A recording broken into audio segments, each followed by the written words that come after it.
Today we are going to discuss zinc sulfate salt. So look at the crystalline look of the salt. This is zinc sulfate. So first we will go ahead with basic radical analysis. For basic radical analysis, we make the original solution to the salt. Water will be added to make OS.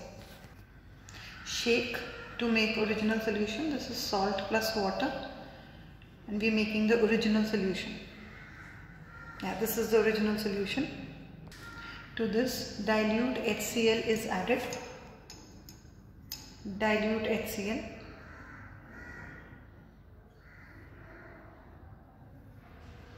And no precipitate.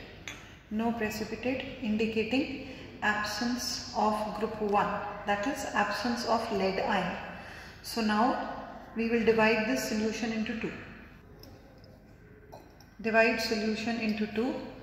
With one we will do analysis for group 2 and we will keep the other for analysis of group 3. To one part sodium sulfide is added. Now ideally H2S gas should be passed. So just for convenience we are adding sodium sulfide ions, and when you do this test for group 2 with sulfide ions, then precipitate is observed like this, a white precipitate which does not match with any of the indications for group 2. Now group 2, either we get black precipitate or we get a yellow precipitate for copper or arsenic or cadmium, etc. So this indication is will be ignored. This we are getting just because Na2S is being used for sulfide ion source than H2S gas. So if we use H2S gas, this indication will not be observed. Now to the second part, this is the second part of OS containing salt, water and dilute HCl. We will proceed for group 3 testing. You could even stop at group 2. Since we got a precipitate at group 2, we could directly go in for confirmation of group 4 ions as well. But let us proceed through the normal way. Group 3 analysis. Concentrated nitric acid, 1 or 2 drops, followed by concentrated nitric acid is added. Now this will be boiled.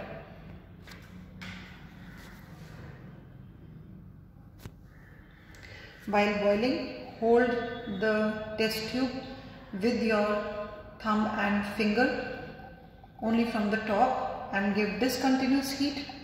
Do not give continuous heat. Keep the mouth of the test tube away from yourself as well as your neighbors, because bumping may make the liquid spurt out. Now we are going to add to this a spatula of ammonium chloride. A spatula of ammonium chloride is added to this solution. 1 to 2 spatulas of ammonium chloride depending upon the quantity of solution you have, and again boil. You can shake the test tube a bit so that the salt on the walls of the test tube also rinses down into the test tube, or as I told in another video, you can just transfer the salt between 2 test tubes.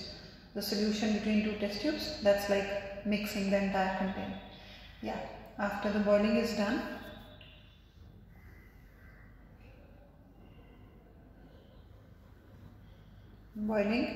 and now cool the test tube under tap water.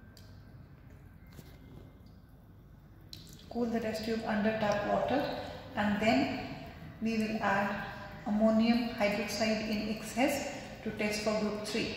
If there is a precipitate, it can be group 3, otherwise we proceed with group 4. Ammonium hydroxide is added in excess. How do we get to know it's in excess? The solution should smell of ammonia and no precipitate is observed.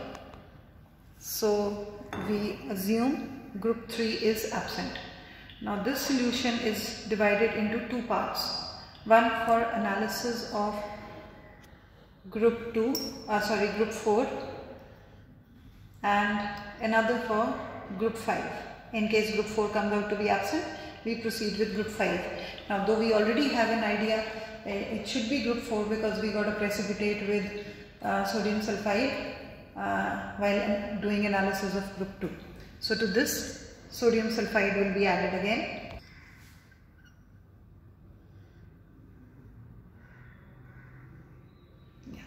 See, a white precipitate shows presence of zinc ion. This is due to formation of zinc sulfide. So we proceed with the confirmatory test for zinc ion. Now we have to separate this precipitate, filter and dissolve it in dilute HCl and then divide the solution into 2 parts. Now to separate, children, what can be done? Either you can centrifuge it or you can just let it stand in the test tube and just decant off the solution, and whatever small amount of precipitate is left, that will be enough to proceed for the test, because we just have to see the indications. So very small amount of the precipitate in the test tube will be enough to proceed with the test. Dissolve this precipitate in dilute HCl.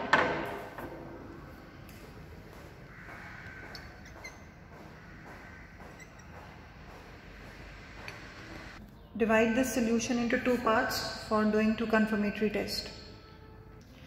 To 1 part, we are adding potassium ferrocyanide.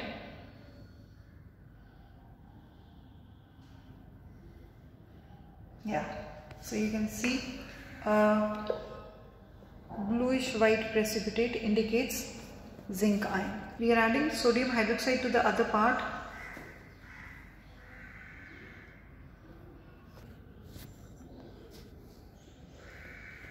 For sulfate ion analysis, please refer to the video of copper sulfate.